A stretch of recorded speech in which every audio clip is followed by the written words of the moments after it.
poursuivre ce qu'on a vu avant, je vous ai mis des images sur le serveur, dans les dossiers, dans les images à télécharger, mais vous y avez accès directement au dossier en tapant ça dans la barre d'URL d'un navigateur. Allez-y, téléchargez les deux images qui sont là, enfin c'est un dossier avec deux sous-dossiers, des images dedans. Donc c'est des albums photos, vintage, de vieux albums photos avec des vieilles photos. On en trouve sur les marchés opus, c'est très, très intéressant. Il n'y a pas de droit d'auteur dessus, il n'y a plus de droit à l'image, où on peut faire des choses intéressantes avec. Mais ceci dit, vous avez aussi peut-être des photos de famille comme ça chez vous, des albums avec des photos de famille, des vieux albums. Moi, je vous encourage à les photographier pour les numériser, pour au cas où ils disparaîtraient, on ne sait jamais. Si vous tenez vraiment à un album photo, numérisez-le, photographiez-le. Demandez à quelqu'un de tourner les pages et clic, clic, clic, clic. En 2 minutes, l'album photo est photographié avec un smartphone en bonne qualité. Mais donc là, je vous ai mis des photos d'albums photo et vous allez voir qu'il y a des choses intéressantes à faire pour aller encore plus loin que simplement faire des photos, des pages avec plusieurs photos sur la page. Ça marche pas. Ok, donc album photo avec droit et non et pas droit, voilà. J'allais dire non droit comme vous, mais ok. Alors on commence par le droit. Vous ouvrez ça dans Photoshop, de clic droit, donc ouvrir avec Photoshop 2025, puisqu'on a installé la version bêta et que ça pourrait poser éventuellement des problèmes de double-cliquer. C'en est le cas. Non, enfin, ça pourrait marcher dans la version bêta. Hein. La version bêta, c'est la même chose que la version actuelle, sauf qu'elle est peut-être un peu plus instable. Ça pourrait planter pour certaines choses. Alors, ce qu'on va faire ici, c'est quelque chose qui existe depuis, dans Photoshop, depuis plus de 25 ans. Et pourtant, il y a des gens qui ne savent pas que ça existe. Donc, je parlais encore avec des formateurs dernièrement. C'est toujours extrêmement drôle de montrer les fonctions qui existent depuis 20 ans. Et puis, il y a des gens qui disent « Ah, mais je connaissais pas cette nouveauté. Si j'avais connu ça avant. » Mais oui, mais ça fait 25 ans, quoi. Faut juste se renseigner, quoi. Ok, donc l'idée, c'est quoi? C'est que quand on photographie des albums photos, des pêle-mêle, ou plusieurs photos que vous avez qui sont pas attachées à l'album et vous les avez posées sur une table n'importe comment, vous allez pouvoir demander à Photoshop de sortir les photos automatiquement. Chaque photo va devenir une image que vous allez pouvoir enregistrer sur un fichier séparé sur le disque dur, évidemment. Donc, la fonction, je vous dis tout de suite, avec la photo telle qu'elle est là, ça risque de pas fonctionner. Donc, on va quand même tester, on va voir ce que ça va dire. La fonction, elle est là, dans Fichier, Automatisation, rogner et désincliner les photos. Automatisation, rogner. Oui. Et rogner la taupe. Non, rogner et désincliner les photos, ne dites pas n'importe quoi. Voilà. Et quand on fait ça, on obtient ça. Et c'est pas bon, et je ferme ce que je viens d'obtenir, là, le nouvel onglet, parce que ça n'a pas fonctionné. Ne pas enregistrer. Voilà, et je suis revenu là-dessus. Bon, vous avez vu, ça ne fonctionne pas parce qu'en fait, il va falloir... Il considère qu'en fait, l'album, c'est la photo à rogner. Mais ce qu'il faut faire, c'est... Et ça pourrait fonctionner avec un scan d'une seule photo, alors c'est... Oui, ça fonctionne avec un scan d'une photo, ou alors sur le scanner, tu mets plusieurs photos n'importe comment, même tournées, parce que c'est rogner et désincliner.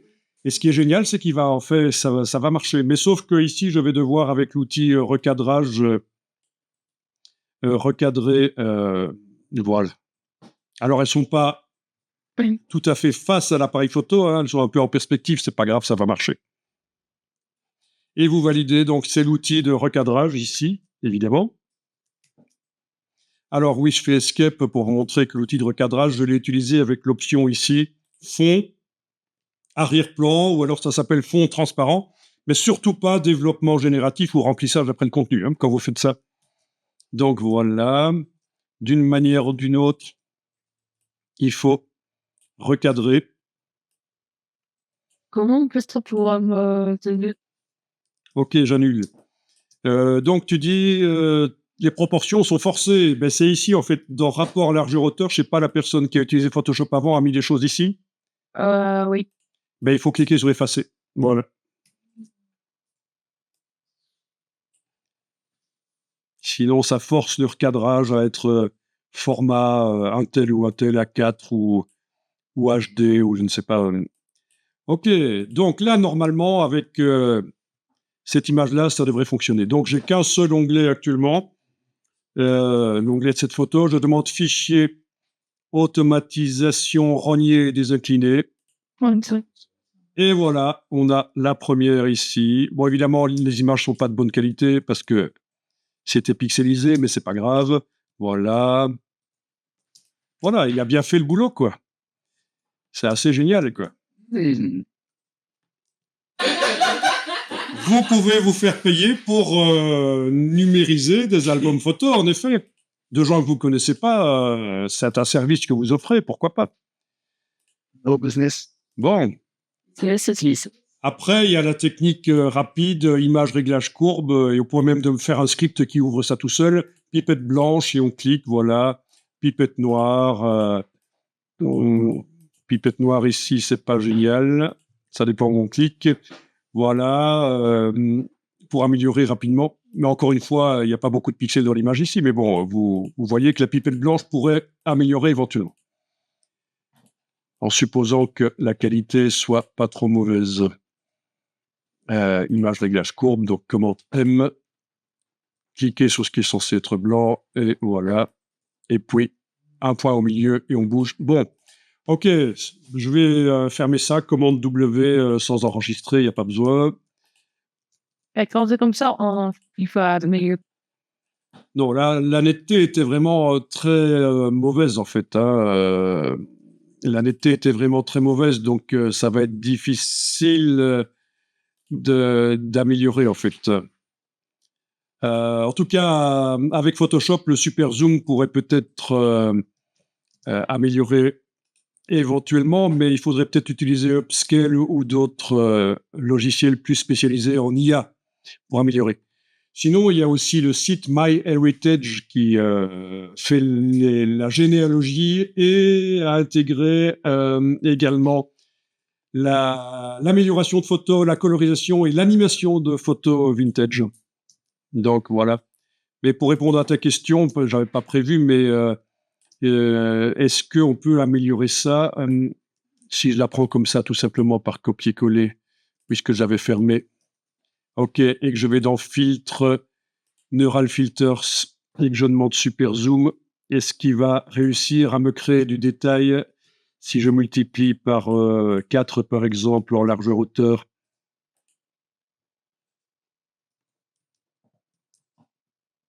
Non, il m'a pas fait un truc terrible du tout. Hein. Mais il faut dire aussi que j'ai pas joué sur les paramètres. Super zoom, donc réduction du bruit, amélioration des détails du visage, réduction du bruit, netteté. Non, c'est pas Photoshop avec son super zoom. Et pour des cas désespérés, c'est pas ce qu'il faut. Supprimer les artefacts JPEG.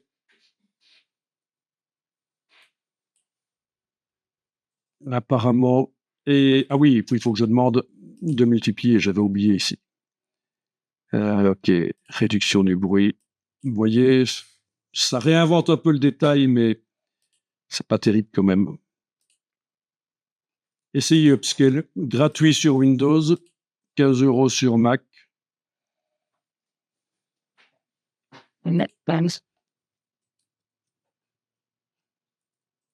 Voilà, donc ça marche pas terrible. Hein. On part de là, il faut dire, et on va vers ça, quoi. Mais non, ça demande trop de boulot. Il y a des gens qui se sont spécialisés dans la restauration de photos. Bon, ceci dit, dans les neural filters, il y a aussi de la restauration de photos. Hein. Ça, c'est vrai que je l'ai pas dit, mais il y a la restauration de photos ici. Vous pourrez tester. Ça pourrait aider. Mais c'est pas le sujet, donc je vais, pour l'instant, on pourra y revenir si vous voulez, mais une prochaine fois. Mais là, je ferme les photos. Voilà. Donc là, je vais ouvrir l'autre image qui est indiquée comme étant pas droite. Voilà. Donc, ce qu'il faut faire ici, pour bien faire, c'est parce que si je fais rogner, désincliner, la fichier automatisation, rogner, désincliner, qu'est-ce qu'il m'a fait? Ah, il m'a sorti plein de petits morceaux, donc c'est foireux. OK. Clic droit, fermer les autres, ne pas enregistrer. Mais avant de faire l'opération rogner et désincliner, ici, il faut rétablir, il faut supprimer la perspective, en fait. Donc c'est facile. Il y a derrière l'outil de recadrage, l'outil correction de perspective par recadrage. Vous allez chercher ça. On l'avait déjà vu? Non, ça vous dit rien? OK. Et là, je vais cliquer, par exemple, voilà, clic. Je vais faire les 2 pages d'un coup. On pourrait faire page par page, mais voilà. Et puis alors, on est censé positionner pour montrer où est le plan, quoi, où est-ce que c'est plat, quoi. La perspective, vous comprenez, voilà. On valide avec le petit V et ça va remettre ça droit. Donc, mortalité de l'histoire. Quand vous photographiez vos albums photos, vous n'êtes même pas obligé de mettre l'appareil photo bien perpendiculaire à la feuille. Vous pourriez les photographier en perspective comme ça, et puis voilà, on valide et c'est droit. C'est magique. Valide. Et maintenant, on peut faire automatiquement. Et oui, encore une fois, les images de démo ici sont floues, mais c'est pour montrer que ça fonctionne. Voilà. A de l'achever commande tabulation. Ça n'a pas fonctionné. Ben, il sort les cadres, hein. Il sort les cadres avec, il sort même des morceaux de cadres, mais techniquement, ça peut quand même aider. Hein. Ça peut quand même aider. C'est dans le file option peut-être.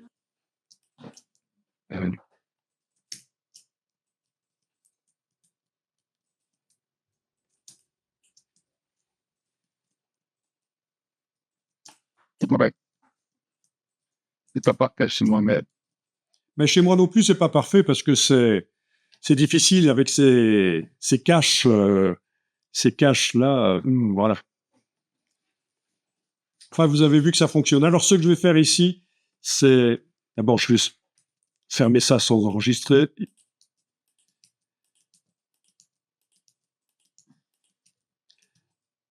Donc, ce que je vais faire ici, c'est revenir avec le précédent. Voilà. Et alors ici, sur le précédent, pour améliorer les choses, j'aurais pu, avec l'outil de correction de perspective, eh bien, chaque page, la remettre droite. Hein. Clic, clic, clic, clic. Voilà. Et commencer à essayer de mettre parallèle au cadre la grille, quoi. Voilà.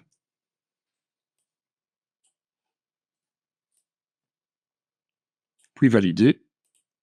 Et voilà.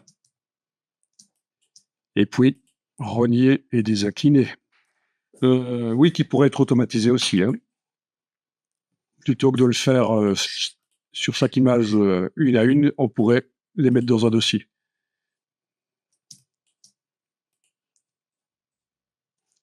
Voilà, donc ça marche mieux. Après, il faut que je fasse fichier version précédente et venir m'occuper de la page de droite.